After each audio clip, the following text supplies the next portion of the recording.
Good day, ladies and gentlemen, this is Professor Ma. Professor Ma would like to thank one of our esteemed viewers at Dave Bakchoy 1744 for suggesting this topic. Member of Parliament Murali Pillai spoke in Parliament on the 5th of July 2023 to reject a motion by the Progress Singapore Party to abolish the Group Representation Constituency (GRC) system.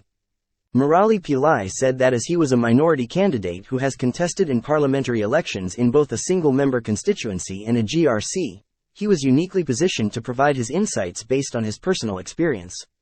Murali first stood for elections as part of a team of 5 in Al Junid GRC.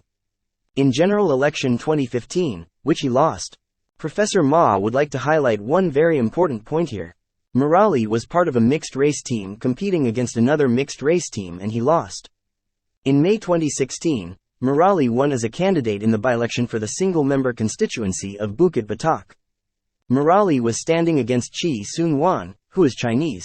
So Murali, who is from a minority race, stood against Chi Soon Wan from the majority race and won. Murali also won in the same single-member constituency of Bukit Batok in general election 2020, again against Chi Soon Wan.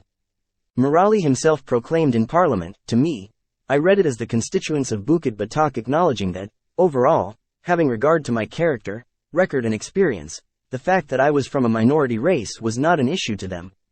To some, this may seem to argue that we do not need the GRC system, since a minority candidate can win an SMC of majority Chinese. Amazingly, Murali then went on to cite an obscure example where someone had defaced one flyer of his with some Chinese characters that we still needed the GRC system. Professor Ma is being very generous when I refer to Murali as being confused.